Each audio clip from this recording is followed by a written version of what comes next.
Assalamualaikum warahmatullahi wabarakatuh. Innal hamdalillah nahmaduhu wa nasta'inuhu wa nastaghfiruh wa natubu ilaih wa na'udzu billahi min syururi anfusina wa min sayyiati a'malina. May yahdihillah fala mudhillalah wa may yudlil fala hadiyalah. Asyhadu an la ilaha illallah wa asyhadu anna Muhammadan abduhu wa rasuluh. Ikhwani fid din wa akhwati fillah rahimani wa rahimakumullahu jami'an. Pertama-tama tidak lupa kita panjatkan puja syukur kepada Allah Subhanahu wa taala yang telah memberikan kepada kita kesempatan untuk bisa terus menambah ilmu kita, duduk bersama mengkaji Islam, dan tidak lupa salawat serta salam kita senantiasa haturkan kepada Nabi kita Muhammad sallallahu alaihi wasallam dan kepada seluruh pengikut beliau hingga akhir zaman kelak.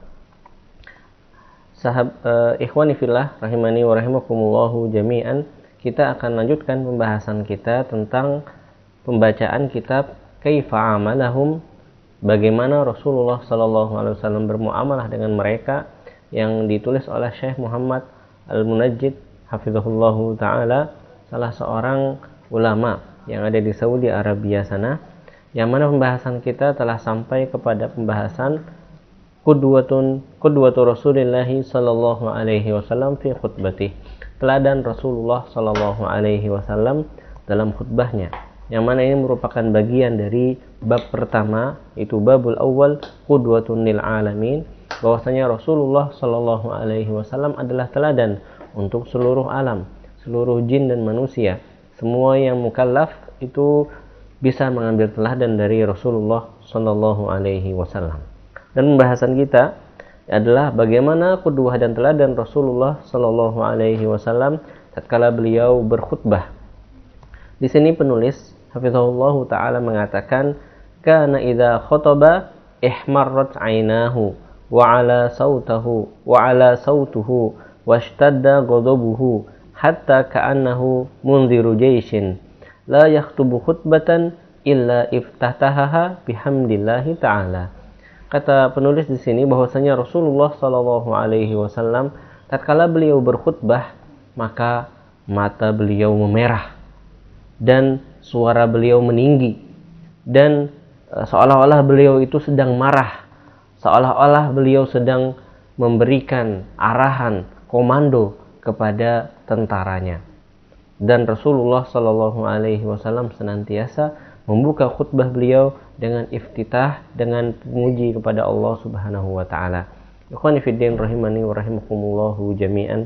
Ini adalah contoh yang diberikan oleh Rasulullah sallallahu alaihi wasallam untuk bisa kita teladani bagaimana kita berkhutbah. Tatkala berkhutbah, Rasulullah sallallahu alaihi wasallam mengangkat suara. Karena memang dalam keadaan khutbah tersebut dibutuhkan motivasi, semangat, usaha untuk mengangkat semangat orang yang sedang di hadapannya. Rasulullah sallallahu alaihi wasallam matanya memerah karena saking beliau itu memberikan tenaga, usaha, upaya supaya apa yang beliau sampaikan benar-benar sampai kepada seluruh orang yang sedang mendengarkan khutbah, seolah-olah beliau sedang memberikan komando kepada tentara.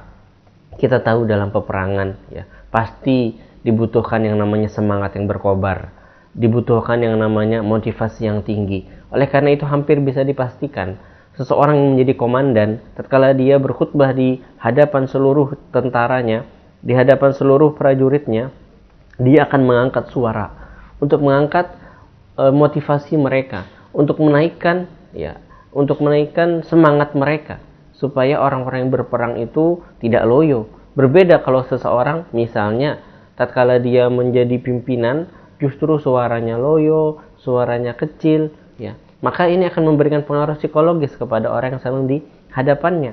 Maka dia seolah-olah ya tidak memberikan semangat, justru mengecilkan motivasi. Nah, oleh karena itu dalam teladan Rasulullah Shallallahu Alaihi Wasallam yang tepat, tatkala seseorang itu berkhutbah, ya, bukan sedang memberikan ceramah, bukan sedang tatkala memberikan nasihat, bukan. Ini khusus dalam keadaan berkhutbah. Maka yang dicontohkan oleh Rasulullah Sallallahu Alaihi Wasallam adalah beliau mengangkat suara, ya, mengeraskan suaranya, seolah-olah beliau sedang marah, Ya, karena seperti itulah memang seharusnya orang yang sedang berkhutbah. Ya, seolah-olah dia teriak-teriak. Namun memang seperti itulah yang harus dilakukan tatkala sedang berkhutbah. Karena berkhutbah ini bukan memberikan ceramah. Khutbah itu ada perihal yang penting yang ingin disampaikan, seperti khutbah Jumat misalnya, khutbah Idul Fitri misalnya. Maka dibutuhkan teladan Rasulullah Shallallahu Alaihi Wasallam ini untuk bisa kita contoh dalam khutbah-khutbah kita. Lalu beliau penulis melanjutkan mengatakan, wa kana madaru khutubihi ala hamdillah wassana'i alaihi wa bi'alihi wa awsafi kamalihi wa mahamidihi wa ta'limi qawaidil islam wa dzikril jannati wan nari wal ma'ad wal amri bi taqwallah wa tabyini mawaridi ghadabihi wa mawaqi'i ridahu fa ala hadza kana madaru khutubihi. Dan pembahasan yang seringkali dibahas oleh Rasulullah Shallallahu Alaihi Wasallam dalam khutbah-khutbah beliau adalah diantaranya beliau memulai dengan hamdulillah, lalu memuji wasana alaih, lalu salawat kepada Rasulullah Shallallahu Alaihi Wasallam, lalu beliau melanjutkan dengan ta'limu qawaidil Islam, mengajarkan kaedah-kaedah paling terpenting di dalam Islam, perkara-perkara yang paling utama di dalam Islam. Ini yang beliau sampaikan dalam khutbah-khutbah beliau. Kenapa? Karena khutbah itu relatif singkat. Khutbah itu bukan pelajaran yang lama, bukan. Khutbah itu seringkali qalla wa kafa, sedikit namun mencukupi. Maka yang disampaikan dalam khutbah seringkali adalah hal-hal yang fundamental, hal-hal yang paling penting, hal-hal yang esensial yang harus diketahui oleh setiap muslim. Nah, maka di antara pembahasan yang beliau sampaikan adalah pengajaran tentang qawaidul Islam. Apa saja tonggak-tonggak Islam, apa saja rukun-rukun Islam, bagaimana melaksanakan Islam, ya. Wa dzikril jannati wan nari wal ma'ad, mengingatkan kepada surga, mengingatkan kepada neraka, mengingatkan kepada hari pembangkitan, intinya mengingatkan tentang hari kiamat. Karena pembahasan hari kiamat juga adalah salah satu hal yang sangat fundamental. Seringkali di dalam Al-Qur'an maupun di dalam hadis Rasulullah Shallallahu Alaihi Wasallam, Allah Subhanahu Wa Taala hanya menyebutkan untuk beriman kepada Allah Subhanahu Wa Taala dan beriman kepada hari kiamat. Seolah-olah hanya dua itu, padahal kita mengetahui rukun Islam ada 6, ya, rukun iman ada 6. Akan tetapi yang sering disebutkan itu kadangkala yang tersebutkan seolah-olah hanya 2, padahal tentu maksud dari 2 ini adalah ke-6-nya.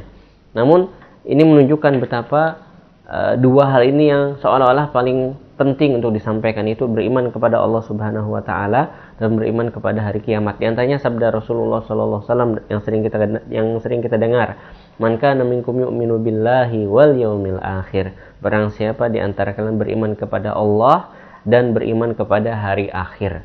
Karena pembahasan tentang hari akhir ini ya adalah pembahasan seolah-olah pembahasan setengah dari agama. Karena manusia itu hidupnya 2 kali, hidupnya di dunia dan hidupnya di akhirat. Maka pembahasan tentang hari kiamat ini seolah-olah membahas setengah dari kehidupan manusia. Oleh karena itu seringkali ya, hal ini adalah salah satu perkara yang disebutkan di dalam khutbah. Penyebutan tentang surga, bagaimana indahnya surga, untuk memotivasi, ya, untuk meningkatkan semangat. Orang kalau tahu hadiah, misalnya seseorang awalnya tidak punya semangat, tidak punya motivasi, lalu disampaikan kepadanya, ini ada sebuah hadiah untuk barang siapa yang mengerjakan ini akan mendapatkan ini di dunia saja, maka akan muncul motivasi. Seandainya misalnya orang-orang kalau mau sholat jamaah misalnya diletakkan di sop pertama 100.000, sop kedua 50.000, hampir saya yakini akan ramai masjid. Kenapa? Mereka mengetahui adanya balasan kebaikan, mereka mengerjakan itu. Itu baru di dunia. Bagaimana di akhirat? Yang mana ya surga adalah sebaik-baiknya nikmat. Surga adalah puncak dari kenikmatan yang Allah Subhanahu wa taala berikan kepada kita kelak di hari kiamat. Barang siapa diselamatkan dari neraka dan dimasukkan ke dalam surga, itulah orang-orang yang berbahagia, kata Allah Subhanahu wa taala. Faman zuhziha 'anil nar wa udkhilal jannah faqad faz. Barang siapa yang diselamatkan dari neraka dan dimasukkan ke dalam surga, maka sesungguhnya dia telah berhasil, telah sukses. Nah, oleh karena itulah penting untuk disebutkan pembahasan tentang surga. Sebagaimana penting juga dibahas tentang neraka. Karena neraka itu adalah salah satu hal yang paling mengerikan. yang ada di hadapan manusia kalau mereka mengetahui sejatinya. Maka itu akan bisa membuat mereka terhalang dari berbuat maksiat. Ada orang ingin maksiat, ingat azab di neraka. Ada orang ingin berzina, ingat azab di neraka. Ada orang ingin melakukan hal-hal yang tidak diperkenankan oleh syariat, ingat neraka, maka insya Allah akan tidak jadi. Kenapa? Betapa mengerikannya mereka. Karena memang ada sebagian orang yang baru akan mempan itu kalau ditegur, kalau diberikan hukuman, atau diancam dengan sebuah hukuman, baru berubah. Ya, orang-orang kadang seperti itu. Manusia, tabiat manusia memang ada sebagian yang seperti itu. Ada orang-orang yang kalau tidak ada polisi mungkin itu melanggar lalu lintas. Namun ada polisi saja berdiri di situ, tidak ngapa-ngapain, hanya berdiri, akan lurus. Kenapa? Mereka terancam dengan adanya polisi ini. Mereka takut kalau mereka melanggar dengan adanya polisi ini akan mendapatkan hukuman. Maka tatkala seseorang mengetahui pembahasan tentang neraka, betapa mengerikan siksa di sana, setiap kali dia mau berbuat maksiat, dia ingat hal tersebut, dia ingat betapa mengerikannya adab di neraka, maka bisa jadi ini salah satu hal yang menghalangi dia dari berbuat maksiat. Wal ma'ad, dan hari kebangkitan. Ini juga bagian dari beriman kepada hari kiamat ya, karena seseorang kalau sudah ingat dan menyadari dia hidup dunia akan sementara, cepat atau lambat akan mati dan akan dibangkitkan kembali dan akan dijatuhi kepadanya hukuman sebagaimana telah dia lakukan di dunia, maka dia akan ingat, akan mawas diri. Ya, barang siapa yang menyadari dia di hari kiamat kelak akan dibangkitkan setelah kematiannya, maka dia akan jaga-jaga supaya jangan sampai tatkala dia dibangkitkan kelak dia justru mendapatkan azab ya, karena pasti akan diadili di hari kiamat kelak ya. Seseorang akan diadili dengan seadil-adilnya, tidak ada suap, tidak ada manipulasi ya, tidak ada yang dicurangi. Berbeda dengan di dunia. Di dunia mungkin seseorang bisa menyuap, bisa meminta dimenangkan dalam perkaranya, bisa memanipulasi data, menyuap saksi, ya, meminta orang untuk bersaksi palsu, bisa di dunia. Namun di akhirat kelak tidak ada yang bisa lepas. Setiap dari kita akan mendapatkan keadilan. Ya. Barang siapa yang berbuat kebaikan, dia akan mendapatkan kebaikan, mendapatkan balasan kebaikan, dan barang siapa berbuat keburukan akan mendapatkan balasan keburukan. Wal amri bitaqwallahi ta'ala, dan di antara pembahasan yang beliau sering sampaikan dalam khutbah beliau adalah perintah untuk senantiasa bertakwa kepada Allah Subhanahu wa taala. Karena takwa itu adalah Islam itu sendiri. Takwa adalah seseorang mengerjakan perintah agamanya dan meninggalkan larangan-larangannya. Maka ini memang pasti diperintahkan dan salah satu poin yang sangat penting untuk dibicarakan di dalam khutbah. Wa tabyini mawaridi ghadabihi, dan pembahasan dan penjelasan tentang apa saja yang menyebabkan murka Allah Subhanahu wa taala. Nah, ini juga perlu diketahui. Orang kalau tidak tahu suatu hal bisa jadi dia terjatuh ke dalamnya karena ketidaktahuan. Maka penting untuk disampaikan di dalam khutbah ya, untuk disebutkan apa saja hal-hal yang akan mendatangkan laknat Allah, hal-hal yang akan mendatangkan murka Allah Subhanahu wa taala. Diingatkan manusia. Ini namanya bagian dari nahyi anil munkar, mencegah dari kemungkaran. Ya, dengan salah satunya adalah dengan mengingatkan, menyampaikan apa saja kemungkaran. Jangan sampai orang itu melakukan kemungkaran mengira dia sedang melakukan perbuatan yang ma'ruf, atau dia mengira dia mungkin mengerjakan kemungkaran mengira itu adalah sesuatu yang mubah. Maka penting untuk dijelaskan di dalam khutbah-khutbah tentang apa saja yang menjadi penyebab murka Allah Subhanahu wa taala. Wa mawaqi'i ridahu, dan juga lawannya kita penting untuk menyampaikan di khutbah itu adalah tentang perkara-perkara yang akan mendatangkan ridha Allah Subhanahu wa taala. Perkara-perkara yang akan memicu ya Allah Subhanahu wa taala cinta kepada kita. Ini juga penting dibahas, penting untuk disebutkan. Fa'ala hadza kana madaru khutbah, dan inilah seputar tentang pembahasan yang beliau sampaikan dalam khutbah-khutbah beliau. Ini penting untuk kita perhatikan. Dalam khutbah kita tidak perlu dan tidak tepat membahas hal-hal yang sifatnya far'i, ya, kecuali memang itu sedang urgen untuk diketahui. Ya, tidak perlu kita membahas misalnya tata cara mandi yang baik dan benar dalam khutbah Jumat, dalam khutbah, tidak tepat. Kenapa? Karena pembahasan khutbah itu senantiasa ringkas. Karena berbeda dengan ceramah, berbeda dengan pelajaran, ya. itu khutbah itu relatif singkat, maka dibutuhkan hal-hal yang fundamental untuk disampaikan. Nah, kecuali ya memang misalnya sedang terjadi suatu perkara, sedang terjadi suatu masalah ya, maka dibutuhkan pembahasan tentang suatu perkara tersebut ya boleh saja, walaupun itu adalah hal-hal yang far'i. Namun secara umum sebenarnya khutbah adalah saat dimana kita menjelaskan hal-hal yang fundamental, hal-hal yang sifatnya adalah pokok ya, untuk disampaikan di dalam khutbah. Karena tipikal khutbah itu adalah khutbah yang singkat, yang lebih menyeru kepada motivasi, menyuruh kepada pengingat ya, mungkin seperti itu. Wa kana yaktubu fi kulli waqtin bima taqtadihi hajatul mukhatabina wa maslahatihim. Nah, dan beliau berkhutbah itu tidak setiap saat, akan tetapi di waktu-waktu yang dibutuhkan untuk untuk menyampaikan khutbah. Jadi beliau tidak asal khutbah ya. Ada waktu-waktu khusus yang memang dibutuhkan untuk khutbah saat setelah beliau berkhutbah. Jadi tidak setiap saat apa-apa pakainya khutbah, sedikit-sedikit pakainya khutbah, tidak juga. Ya, khutbah itu memiliki bentuk atau tata cara yang sedikit berbeda dengan pelajaran-pelajaran secara umumnya. Maka ada waktu-waktu yang tepat untuk menyampaikan khutbah, namun ada juga waktu-waktu yang tepat sifatnya adalah menyampaikan mau'izah, menyampaikan nasihat, menyampaikan mungkin peringatan secara lemah lembut ya, mungkin seperti itu, menegur. Itu ada, masing-masing ada waktunya. Khutbah pun ada waktunya.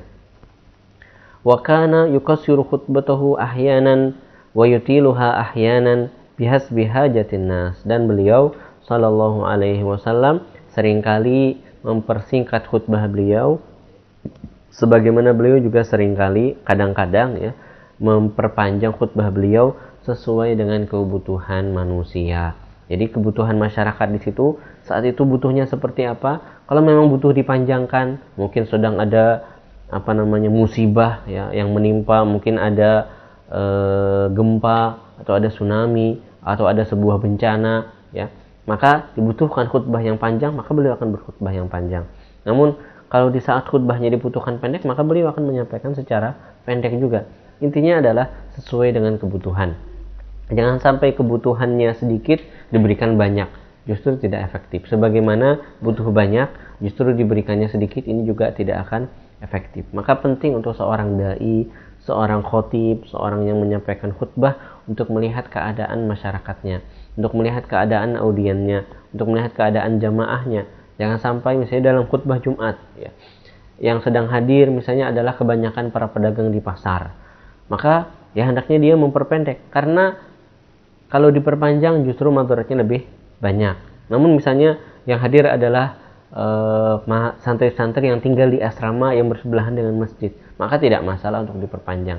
Intinya adalah sesuai dengan kebutuhan, jangan sampai ya kita memberikan yang tidak sesuai dengan kebutuhan. Itu adalah teladan Rasulullah Sallallahu Alaihi Wasallam dalam khutbah beliau. Lalu subbab berikutnya, di sini beliau penulis mengatakan wa Rasulullah Sallallahu Alaihi Wasallam qudwatun fil muamalah. Beliau Rasulullah Sallallahu Alaihi Wasallam adalah qudwah dalam bermuamalah, dalam berhubungan sosial antara satu manusia dengan manusia yang lainnya, antara satu sama lain, antara insan dengan insan. Di sini beliau mengatakan kana ahsanan nasi muamalatan. Sesungguhnya Rasulullah Sallallahu Alaihi Wasallam adalah orang yang paling baik dalam bermuamalah kepada manusia satu sama lainnya. Ba'a Rasulullah Sallallahu Alaihi Wasallam washtara. Muamalah beliau sebagaimana disebutkan dalam hadis-hadis ya, Rasulullah Sallallahu Alaihi Wasallam menjual, juga beliau membeli. Ya, memang tidak, ini sudah hal yang insya Allah sudah diketahui bersama. Salah satu sifat atau salah satu pekerjaan yang digeluti oleh Rasulullah Sallallahu Alaihi Wasallam, beliau berdagang. Ini beliau lakukan sejak beliau kecil sampai beliau menjadi nabi, terus beliau berdagang. Karena beliau tidak mau menjadi seseorang yang hanya mendapat menerima uluran tangan, tidak. Beliau tetap berdagang sendiri ya. Beliau tetap berjual beli sendiri. Beliau tidak hanya duduk menunggu ada uluran tangan manusia ya. Namun beliau lebih kepada mencari sendiri. Ingin makan dari hasil sendiri, ingin bisa bersedekah kepada orang lain, ingin bisa memberi kepada orang lain, ingin bisa bergaul dengan manusia. Salah satu caranya adalah berdagang. Karena dengan berdagang tersebut pasti seseorang akan bergelut, ya, akan berhubungan dengan orang lain. Ada nanti macam-macam, orang-orang pembeli itu macam-macam. Ada yang pembeli mudah, ada yang pembelinya ribet. Sebagaimana penjual juga sama. Tatkala seseorang itu membeli, pasti dia akan berurusan dengan penjual yang berbeda-beda. Ada penjual yang mudah, ada yang penjual yang susah ditawar, ada yang penjual yang seperti ini dan seperti itu. Namun itu semua akan memberikan efek ya kepada kita, ilmu kepada kita, bagaimana kita harus bermuamalah satu sama lain. Wa ajara wastajar. Rasulullah Shallallahu Alaihi Wasallam juga kadangkala menyewakan sesuatu atau mengupahkan sesuatu, sebagaimana beliau juga kadang ya diupah atau dikerjakan disewa ya, bukan disewa, mungkin diminta pertolongannya dengan timbalan balik seperti itu. Itu beliau Rasulullah Shallallahu Alaihi Wasallam lakukan juga. Inilah, lihat bagaimana Rasulullah Shallallahu Alaihi Wasallam teladan. Beliau walaupun seorang yang berposisi sebagai Rasulullah Shallallahu Alaihi Wasallam, beliau tetap memposisikan diri beliau sebagai seorang manusia. Tidak mau dilakukan berlebihan, tidak mau diperlakukan berlebih dari apa yang seharusnya. Beliau adalah seorang manusia, beliau hanya menerima wahyu. Sebagaimana sabda Rasulullah Shallallahu Alaihi Wasallam, "Qul innama ana basyarun mislukum." Katakan, ini ayat ya. Ini ayat Al-Qur'an. Allah Subhanahu wa taala memfirmankan, katakan wahai Muhammad, sesungguhnya aku adalah manusia seperti kalian. Yuha ilayya, yang aku mendapatkan wahyu dari Allah Subhanahu wa taala. Jadi Rasulullah SAW adalah manusia, namun beliau memiliki kelebihan, yaitu beliau mendapatkan wahyu dari Allah yang membuat beliau sebagai seorang rasul, sebagai seorang nabi.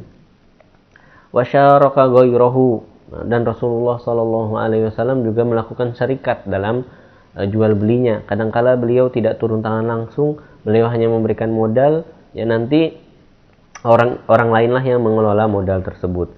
Beliau kadang partneran, ya, relationship, ya, relation dalam jual beli, ya, dalam perdagangan, ya, beliau melakukannya juga. Pernah dalam sebagaimana diriwayatkan oleh Abu Daud dan Ibnu Majah yang telah disahihkan oleh Imam Al-Albani, bahwasanya suatu ketika datang kepada beliau seseorang yang pernah diajak musyarakah, diajak berbisnis bareng oleh Rasulullah Shallallahu Alaihi Wasallam. Maka Rasulullah Shallallahu Alaihi Wasallam bingung, siapa engkau? Maka orang yang diajak bermusyarakah ini ternyata mengatakan, ama ta'rifuni, wahai Rasulullah, kamu tidak ingat aku, tidak kenal saya? Qala ama kunta syariki ya. Maka Rasulullah SAW, kamu pernah jadi partner bisnisku ya? Fani'ma syariku kunta la tudari wa la tumari. Maka sebaik-baik syarik, sebaik-baik partner bisnis adalah yang tidak banyak ngomong, tidak banyak berdebat. Jadi kalau misalnya orang musyarakah itu, ya silahkan memilih untuk tegas, untuk untuk mengamanahkan secara keseluruhan ataukah tidak. Dan itu juga karena kalau seperti itu, ya nanti kalau dapat keuntungan bagi sesuai dengan jatah yang telah ditentukan, kalau rugi ya tanggung bersama. Lalu sini penulis juga mengatakan wa ahda wa qabilal hadiyah. Rasulullah Shallallahu Alaihi Wasallam kadangkala juga memberikan hadiah. Bagaimana beliau memberikan hadiah kepada anak-anaknya, beliau memberikan hadiah kepada sahabat-sahabatnya. Wa qabilal hadiyah, Rasulullah Shallallahu Alaihi Wasallam juga menerima hadiah. Rasulullah SAW hanya tidak menerima sedekah. Namun kalau ada orang memberi hadiah, diterima oleh Rasulullah Sallallahu Alaihi Wasallam. Dan Rasulullah SAW sebagaimana disebutkan dalam hadis yang lain mengatakan, tahadu tahabu, salinglah kalian berbagi hadiah, niscaya kalian akan saling menyayangi. Maka bisa kita contoh hal ini. Ada teman kita yang baik, mungkin sedang santai, tiba-tiba kita kasih hadiah surprise. Ya tiba-tiba misalnya, kamu mau sesuatu nggak? Apa? Mau umroh? Tiba-tiba dikasih umroh, nggak apa-apa. Tiba-tiba dikasih, kamu mau nikah nggak? Aku punya kenalan orang yang seorang perempuan yang solehah, kasih, ya tawarkan. Intinya Rasulullah Shallallahu Alaihi Wasallam berusaha menjaga hubungan yang baik antara manusia dengan yang lainnya. Wa asaba alaiha, dan Rasulullah SAW dapat hadiah, balas lagi hadiah. Jadi ini sesuai dengan sabda Rasulullah SAW, "Man sana'a ilaikum ma'rufan fakafi'uhu." Barang siapa berbuat baik kepada kalian sebuah hal, maka balaslah dengan yang setara. Barang siapa man sana'a ilaikum, barang siapa telah berbuat kepada kalian sebuah kebaikan, sebuah hal yang baik untuk kalian, fakafi'uhu, maka balaslah dengan yang setara. Mukafa'ah, dengan balasan yang setara. Jadi itulah. Namun tidak harus juga ya. Fa illam tajidu ma tukafi'unahu fad'u lahu. Namun seandainya kalian tidak mampu membalas dengan yang setara, maka balaslah dengan apa yang kalian mampu dan doakanlah kebaikan untuk dia hatta tarawna annakum qad kafa'tumu, sampai kalian merasa telah membalasnya dengan yang setara. Jadi jangan lupa ada orang memberi hadiah itu, ucapkan syukran, jazakallahu khairan, terus doakan. Lebih bagus lagi membalas dengan yang setara, ya, dengan yang setara. Walaupun tidak harus sama, namun yang setara. Karena disebutkan dalam hadis tadi adalah mukafa'ah, fakafi'uhu. Dengan yang setara, bukan dengan yang sama. Wastadana birahnin wa bighairi rahnin. Dan Rasulullah sallallahu alaihi wasallam di antara muamalah beliau adalah beliau kadangkala meminjam barang dengan memberikan gadai, memberikan barang sebagai jaminan. Dan kadangkala beliau juga memberikan hutang ya, tanpa memberikan barang gadai ya, barang pegangan ya. Wasta'aro, dan Rasulullah SAW juga kadang meminjam. Washtara bisamanil hali wal muajjal, Rasulullah SAW juga kadangkala membeli dengan tunai maupun kadang membeli dengan kredit atau dengan hutang. Ini adalah bentuk bagaimana Rasulullah SAW bermuamalah kepada manusia secara khusus dalam bab muamalah maliyah. Ya, di sini sebutkan tadi, saya ulangi, memberikan hadiah, menerima hadiah, membalas hadiah, berhutang dengan memberikan memberikan barang jaminan. Kadangkala tidak, kadangkala beliau meminjam, kadangkala beliau membeli secara tunai, kadang kredit. Ini semua menunjukkan hal-hal tersebut diperbolehkan. Selain menunjukkan bahwasanya Rasulullah SAW bergaul dengan baik kepada seluruh masyarakat, ini juga menunjukkan bahwasanya hal-hal tadi telah dicontohkan oleh Rasulullah SAW, memberikan kita petunjuk. Hal-hal tersebut diperbolehkan. Kita boleh ngasih hadiah, otomatis hati-hati, tapi jangan sampai ada niat terselubung. Berilah hadiah karena cinta kita kepada Allah Subhanahu wa taala yang ada pada dirinya. Bukan hadiah namun ada niatan tertentu. Nanti bisa-bisa hadiah, misalnya ada seorang pejabat kita kasih hadiah, niatnya supaya kalau kita nanti meminta sebuah proyek dikasih. Nah, ini sudah bukan hadiah ya. Walaupun istilahnya hadiah, hakikatnya adalah riswah atau suapan. Tidak boleh ya. Menerima hadiah pun sama. Kalau ternyata kita lihat orang ini memberi hadiah ya, misalnya seorang guru lagi santai-santai diberi hadiah oleh muridnya yang sedang diajar ya, ini harus dijaga, harus hati-hati. Padahal guru tersebut telah menerima gaji dari tempat atau dari lembaga dia bekerja, maka tidak boleh dia menerima hadiah, karena ini masuk dalam hadiyatul umal yang terlarang. Hadiyatul umal adalah tatkala seseorang mendapatkan hadiah dari seseorang yang menjadi konsumen dia, padahal dia telah menerima gaji tersendiri dari lembaga tempat dia bekerja untuk hal tersebut. Nah, ini tidak boleh diterima. Sebagaimana guru yang menerima hadiah dari murid itu tidak boleh. Kalau muridnya itu adalah murid yang dia ajar, sedang dia ajar, lalu diberi hadiah, tidak boleh. Kenapa? Karena dikhawatirkan itu akan memberikan pengaruh psikologi, misalnya dalam memberikan keadilan, memberikan nilai mungkin, atau memberikan keputusan mungkin, maka terlarang. Namun kalau misalnya muridnya sudah lulus nih, sudah tidak ada keterikatan lagi dengan lembaga, lalu dikasih hadiah, boleh diterima. Kenapa? Karena sudah tidak ada lagi wewenang untuk si guru tersebut memberikan nilai, memberikan keputusan apa-apa berkaitan dengan anak tersebut. Lalu di sini juga beliau ya memberikan petunjuk bahwasanya beliau membeli kadang dengan tunai, langsung lunas. Sebagaimana beliau juga kadang membeli dengan hutang. Jadi boleh kok kita membeli sesuatu barang dengan hutang, boleh. Namun tentunya jangan sampai kita berlebih-lebihan, bermudah-mudah dalam hal ini, karena hutang bagaimanapun juga adalah hutang. Rasulullah SAW sendiri kalau mengetahui ada seseorang yang meninggal dalam keadaan memiliki hutang, Rasulullah tidak mau mensalatkannya. Maka harus hati-hati. Oleh karena itu hutang itu hendaknya tidak dilakukan kecuali untuk sesuatu yang darurat atau sesuatu yang sangat urgen untuk dimiliki. Misalnya hutang untuk membeli makanan pokok, ya. Hutang untuk membeli baju yang syar'i, ya. Itu boleh saja kalau kita memang sudah kehabisan baju misalnya, boleh saja kita hutang. Namun yang sekarang ini kan berlebih-lebihan adalah hutang untuk sesuatu hal yang sifatnya tidak urgen. Apalagi yang sifatnya hanya sekedar pelengkap, sifatnya hanya sekedar perhiasan, ya. Maka sampai berhutang-hutang ini tidak sepatutnya seorang muslim bermudah-mudah dalam hutang, termasuk dalam membeli suatu perkara dengan kredit. Namun hukum asalnya adalah boleh, ya. Hukum asalnya adalah boleh. Kecuali nanti ada akad-akad ribawi yang bisa merubah hukum asal ini. Wa kana idza istaslafa salafan qada khairan minhu. Dan di antara teladan Rasulullah sallallahu alaihi wasallam juga adalah beliau kalau berhutang sebuah hutang, meminjam suatu berhutanglah kepada seseorang, maka beliau akan membalas lebih baik darinya. Ya. Wa kana idza istaslafa min rajulin salafan qadahu iyyahu wa da'alahu. Dan tatkala beliau membayar hutang tersebut, maka beliau langsung lunasi, tidak menunda-nundanya, dan menambahkan dengan doa kebaikan kepada orang tersebut. Beliau mengatakan, barakallahu laka fi ahlika wa malika. Semoga Allah Subhanahu wa taala memberkahimu dalam keluargamu dan hartamu. Innama jazaa'us salafi alhamdu wal ada'u. Sesungguhnya balasan untuk hutang ini adalah pujian dan menunaikannya.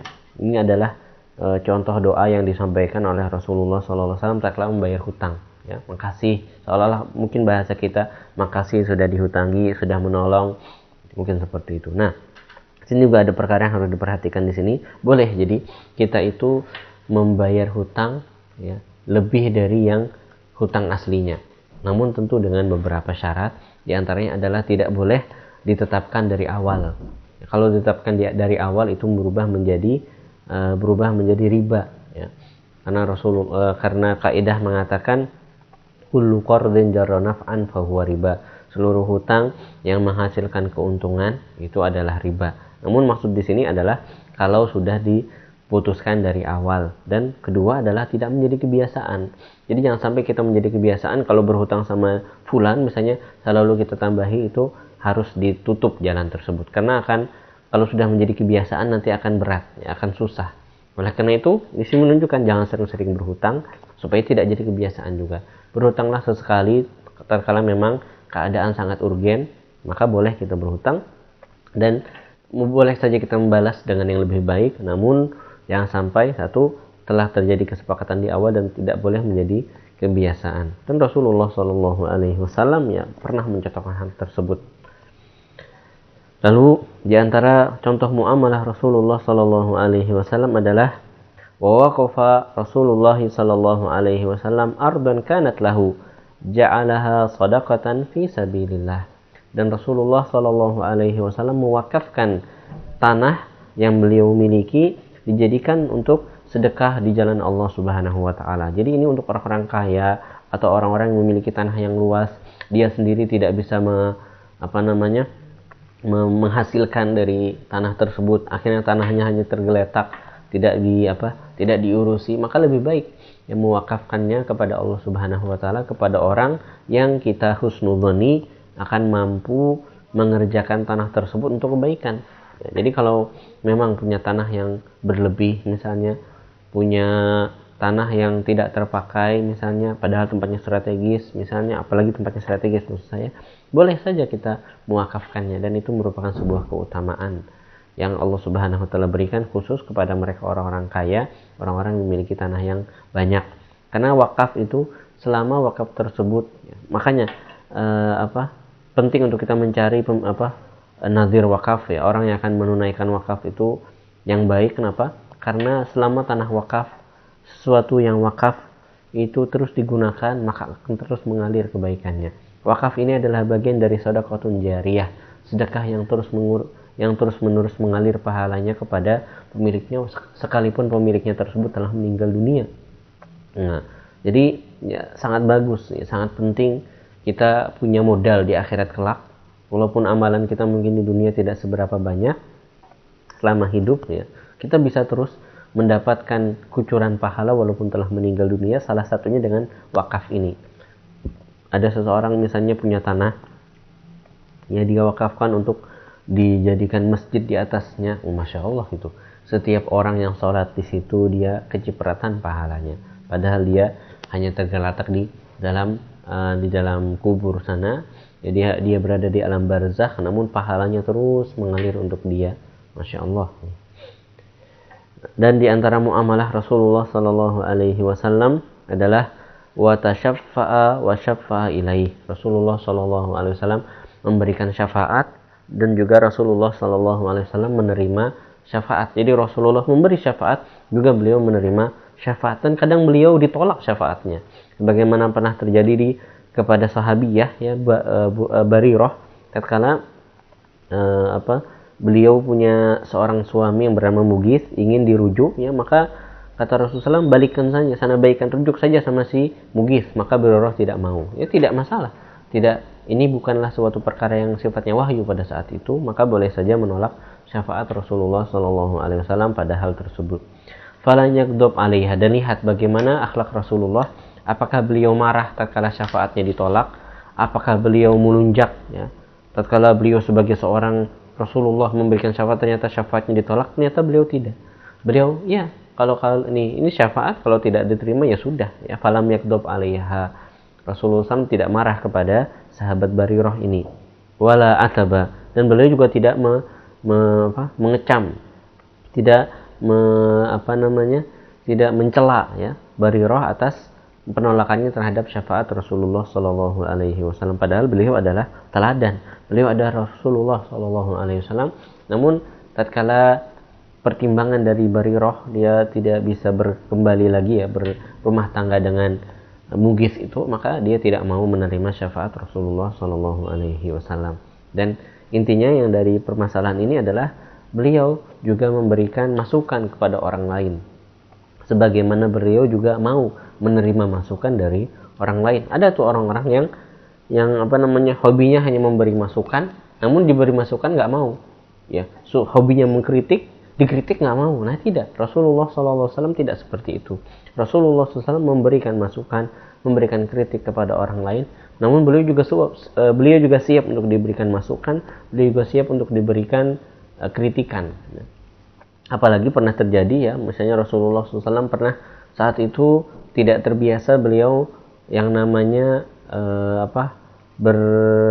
berkebun kurma, ya, berkebun kurma. Maka melihat orang-orang kok dibuahi gitu, ya, ada sebuah proses tersendiri dari nanam kurma itu, maka kata beliau, kenapa tidak dibiarkan saja? Maka tatkala orang-orang mengira awalnya itu adalah wahyu, mereka biarkan, ternyata malah gagal panen. Maka akhirnya mereka datang kepada Rasulullah SAW mengkritik beliau terhadap perkara ini. Maka beliau menerimanya. Beliau mengatakan, antum a'lam bi umuri dunyakum, kalian yang lebih tahu sebenarnya untuk permasalahan teknis dalam urusan dunia ini. Maka beliau seolah-olah mengakui ada kesalahan dari beliau tatkala beliau mengkritik orang-orang yang mengurusi kurma. Kenapa tidak dibiarkan alami saja seperti itu? Ternyata memang butuh bantuan manusia supaya kurma itu benar-benar panennya baik, ya, panennya bagus. Makanya memang dibutuhkan tambahan tenaga manusia, karena kalau dibiarkan alami hasilnya itu tidak terlalu baik. Namun lihat di sini bagaimana Rasulullah Sallallahu Alaihi Wasallam siap menerima kritikan, siap menerima masukan, dan beliau menerima kalau memang salah, ya. Lalu di antara muamalah Rasulullah Sallallahu Alaihi Wasallam juga adalah beliau kadangkala dalam menyampaikan sesuatu itu beliau sampai bersumpah, wallahi, ya, wa halafa fi aktsar min samanina maudi'an. Bahkan Rasulullah SAW disebutkan oleh penulis di sini, beliau bersumpah pada lebih dari 80 keadaan, 80 80 masalah beliau sampai bersumpah dalam menyampaikannya. Wa amarahu Allah Subhanahu wa taala bil halafi fi salasati mawadhi. Bahkan Allah Subhanahu wa taala sendiri kadang-kala memerintahkan beliau untuk bersumpah dalam menyampaikan suatu perkara. Wa kana yastathni fi yaminihi taratan wa yukaffiruha taratan wa yamdi fiha taratan. Jadi yang pertama tadi adalah bagaimana Rasulullah SAW kadang perlu untuk menguatkan penyampaiannya itu dengan sumpah. Kadangkala ada perkara-perkara yang memang agak susah diterima oleh manusia, maka beliau butuh untuk memberikan sumpah dalam hal tersebut. Maka ini bisa kita teladani. Ya, kita memang harus membedakan apa yang sedang kita sampaikan. Kalau memang perkara ini adalah perkara yang mungkin susah untuk diterima, maka kita tambahi, kuatkan perkataan kita tersebut dengan sumpah. Wakana dan Rasulullah SAW yastasni fi yaminihi taratan. Kadangkala beliau rujuk dari apa yang telah beliau sumpahkan. Misalnya beliau pernah mengatakan bahwasanya beliau tidak akan lagi memakan madu ya, karena waktu itu ada kejadian di mana Rasulullah SAW mendapatkan hadiah madu dari salah satu istri beliau yang bukan jatahnya untuk didatangi pada hari itu. Maka terjadilah kecemburuan di antara istri-istri beliau, maka akhirnya Rasulullah SAW sampai mengatakan tidak mau memakan madu lagi. Padahal madu adalah sesuatu yang halal. Nah, beliau seolah-olah mengharamkan yang halal tersebut atas diri beliau. Maka beliau SAW mendapatkan teguran dari Allah Subhanahu Wa Taala. Akhirnya beliau mentakfir, melakukan kafarah atas sumpah yang beliau tebus ini. Jadi kadangkala beliau membatalkan sumpah kalau memang menemukan sesuatu yang lebih baik untuk ditinggalkan, atau kalau menyadari apa yang telah beliau sumpahkan tersebut adalah sebuah kesalahan, maka beliau akan mengkoreksinya. Jadi tidak masalah kita mengkoreksi ucapan kita. Rasulullah SAW saja bisa salah dalam berkata, itu otomatis khusus ya untuk perkara-perkara yang dalam masalah duniawi. Kalau untuk masalah-masalah wahyu tidak mungkin beliau salah ucap. Namun dalam kehidupan sehari-hari beliau sebagai seorang manusia, sebagai seorang suami, bisa jadi beliau ada salah berkata. Nah, beliau kalaupun salah ya, dalam berbuat, itu akan senantiasa mendapatkan teguran dari Allah Subhanahu Wa Taala, maka beliau akan mengkoreksi dirinya. Dalam suatu ketika, misalnya sebagaimana sering kita dengar tentang penyebab turunnya surat Abasa wa Tawalla, itu adalah tatkala Rasulullah SAW bermuka masam, tatkala yang datang kepada beliau adalah seorang yang buta, ya kan? Maka mendapatkan teguran langsung dari Allah Subhanahu Wa Taala untuk memperbaiki hal tersebut. Nah, ini intinya adalah menunjukkan bahwasanya Rasulullah SAW siap rujuk kalau beliau ada sebuah kesalahan. Ada beliau melakukan sesuatu yang tidak terlalu baik, ada pilihan yang lebih baik, maka beliau akan mengambil yang lebih baik, meninggalkan yang tidak terlalu baik. Lalu di sini juga beliau mengatakan, penulis, wa kana yumazih wa yaqulu fi mizahihi al-haqq. Dan Rasulullah SAW pun dalam bermuamalah kepada manusia kadangkala beliau bercanda. Ya, tentu bercanda. Namun tidak dalam sampai berbohong ya. Beliau tidaklah misalnya bercanda atau membuat lawakan yang bohong, tidak. Beliau bercanda dan hanya mengatakan dalam candaannya itu sesuatu yang hak. Beliau tidak tidak sampai melewati batas ya. Misalnya suatu ketika datang seorang nenek-nenek datang kepada Rasulullah SAW menanyakan apakah beliau bisa masuk surga. Maka jawaban beliau adalah apa? Tidak ada nenek-nenek di surga. Nah, tidak ada nenek-nenek di surga. Maka tentu nenek-nenek ini, orang yang sudah tua ini merasa sedih. Oh, seolah-olah disampaikan kepada beliau bahwasanya surga itu tidak disediakan untuk beliau. Seolah-olah beliau akan masuk neraka. Tatkala si nenek-nenek ini sudah sempat kecewa gitu, ternyata Rasulullah SAW menambahkan, karena sesungguhnya setiap yang ada di surga itu akan kembali muda. Nah, baru ini betapa Rasulullah SAW mencandai nenek-nenek ya. Nenek-nenek aja dicandai oleh Rasulullah. Beliau katakan, Bu, seolah-olah nek itu ya, tidak ada nenek-nenek di surga. Kenapa? Karena semua yang masuk surga nanti dikembalikan menjadi muda. Makanya tidak ada nenek-nenek di surga. Jadi seolah-olah awalnya beliau ingin mendonkan itu, ingin mencandai nenek-nenek ini, makanya kayak ditakuti gitu. ditakuti bahwasanya tidak ada nenek-nenek di surga. Ternyata maksudnya adalah beliau tidak berdusta ya, beliau tidak berdusta, beliau hanya mengatakan maksudnya adalah nanti yang nenek-nenek pun nanti begitu masuk surga menjadi muda kembali. Nah, jadi lihat bagaimana Rasulullah SAW bercanda tanpa harus berbohong. Wa yuwarri wa la yaqulu fi tawriyatihi illa bihaq. Dan Rasulullah SAW kadang dalam berucap itu menggunakan tauriyah.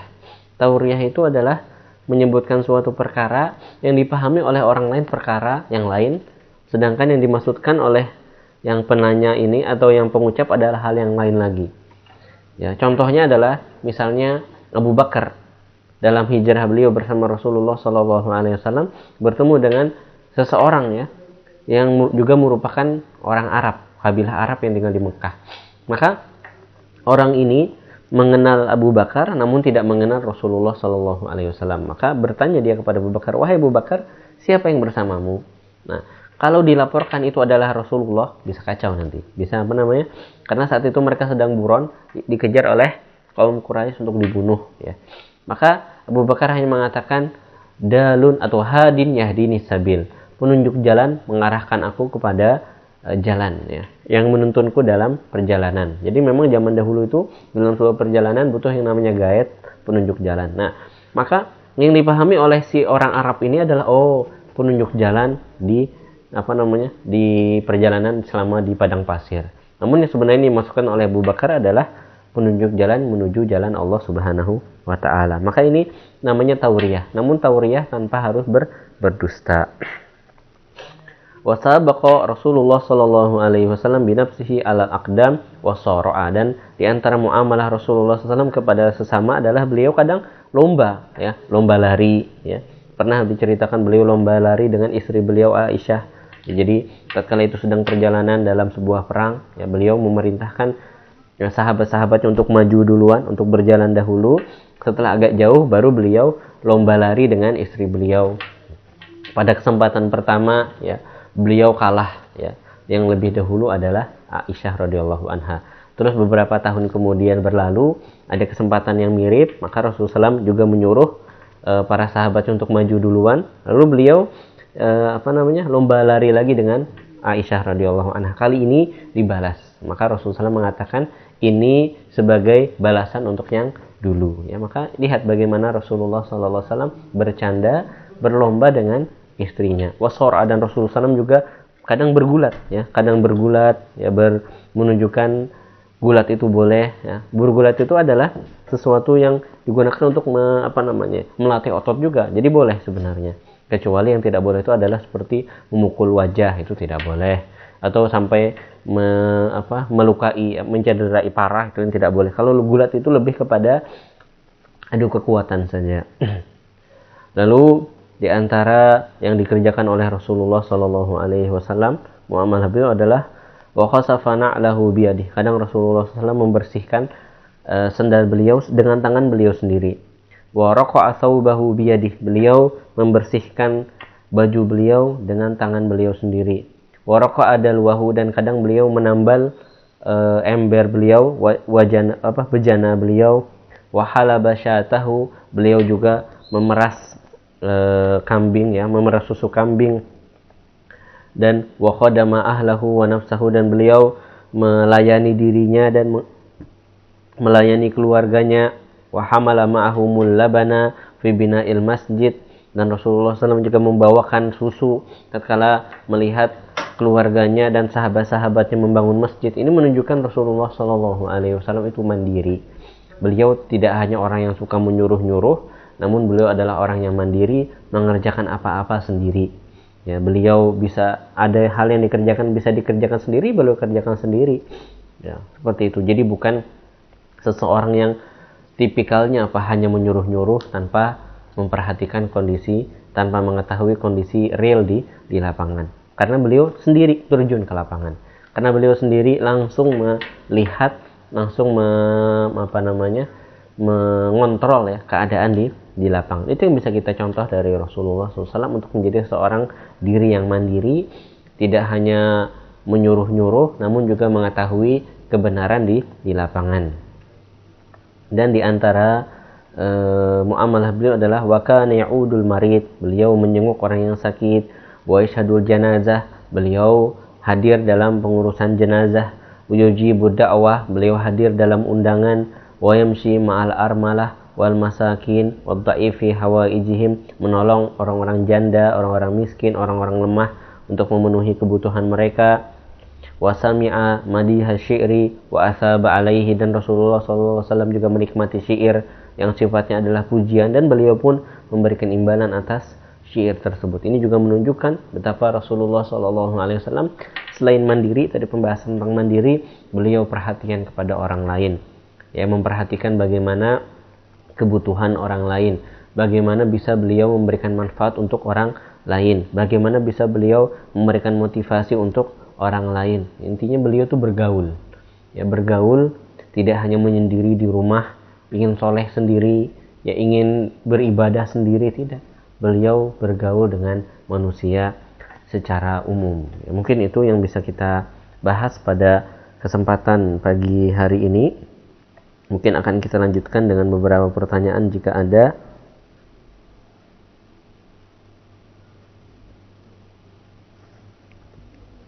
Pertanyaan pertama adalah, kalau kita melakukan hal-hal yang sunnah, apakah termasuk meneladani Rasulullah SAW? Tentu. Tatkala kita mengerjakan apa-apa yang dicontohkan oleh Rasulullah SAW, apa-apa yang diperintahkan oleh syariat dari amalan-amalan sunnah, sejatinya kita telah meneladani Rasulullah SAW. Itu adalah salah satu cara kita meneladani Rasulullah SAW. Karena setiap amalan sunnah pastilah telah diajarkan oleh Rasulullah SAW. Tidak ada amalan sunnah, ya, tidak mungkin bisa disebut amalan sunnah kalau tidak pernah diajarkan oleh Rasulullah SAW. Maka mengerjakannya adalah salah satu bentuk teladan kita kepada Rasulullah SAW.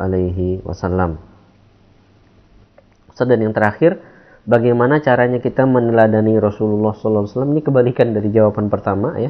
Lakukanlah apa yang diperintahkan, pelajari terlebih dahulu apa saja yang telah dikerjakan oleh Rasulullah, apa saja yang telah diperintahkan oleh Rasulullah, apa saja yang telah dilarang Rasulullah, maka kerjakan itu semua. Itu adalah bentuk peneladanan kita kepada Rasulullah SAW. Kita mempraktikkan Islam, sejatinya kita sedang meneladani Rasulullah SAW. Mungkin itu yang bisa kita bahas pada kesempatan pagi hari ini. Semoga bermanfaat. Subhanakallahumma wa bihamdika asyhadu an la ilaha illa anta astaghfiruka wa atubu ilaik. Assalamualaikum warahmatullahi wabarakatuh.